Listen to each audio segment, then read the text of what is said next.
Historia de la traducción durante la Edad Contemporánea, periodo histórico que inicia desde finales del siglo XVII con la Revolución Francesa.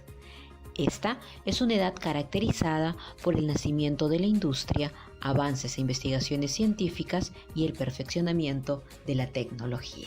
Predominaba en esta época el afán del conocimiento universal, intensificándose a lo largo de este siglo las relaciones internacionales, dando paso a su vez a la Ilustración.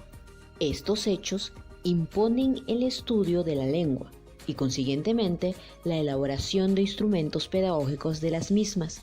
Dichos útiles de traducción fueron las gramáticas comparadas y sobre todo los diccionarios.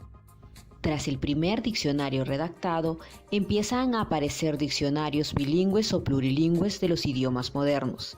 Es así que durante este siglo vemos que se comienza a sensibilizar de manera más expresa el proceso y los aspectos técnicos de la traducción. La traducción, además, perderá un poco del perfil político adquirido en el siglo anterior, para convertirse en cuestión estética.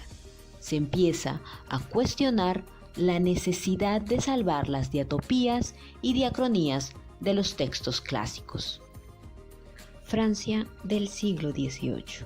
La nación francesa entró poderosa a este periodo histórico, ejerciendo su hegemonía por toda Europa, lo que dio lugar a que se considere al francés como la lengua culta de dicho continente.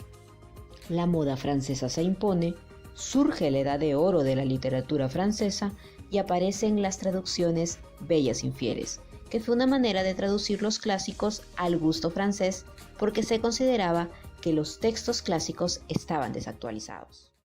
Ya para el siglo XVIII, el desarrollo del pensamiento racionalista se instala en Alemania. Este debe su singularidad respecto al inglés y al francés a la forma lógica con que presenta y transforma la razón en método de análisis racional, prudente y decidido. En el campo traductológico, la Alemania racionalista destacaría la actividad adaptadora, no estrictamente traductora, de temas latinos y sobre todo de los modernos, españoles, franceses y flamencos.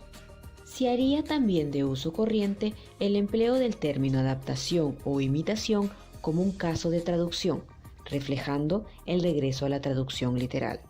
Surge la preferencia por traducir frase por frase en lugar de palabra por palabra y se añaden además contribuciones críticas. Inglaterra del siglo XVIII.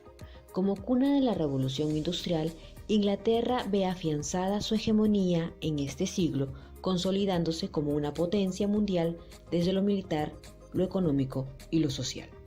Surge la clase media y se abre paso una notoria estratificación de las clases sociales.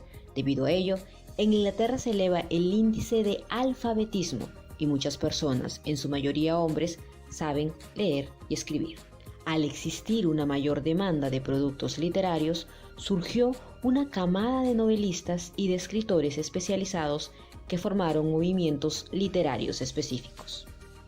Por ello, si alguna nación destaca en este siglo en la traducción, esa es Inglaterra, dada la proliferación de literatos sumada a la idea de que todo escritor que en la época se jactase de serlo debía probar fortuna con la traducción. Figuras como Philemon Holland, George Chapman y John Dryden destacan, este último influyente poeta, crítico literario y dramaturgo que puso en práctica la traducción intralingüística, así como la traducción interlingüística, traduciendo a Virgilio, Ovidio, entre otros. Se describen en esta época posibles opciones en el proceso de traducción de textos, en la que destaca la traducción literal frente a la sensual y la imitación o la adaptación.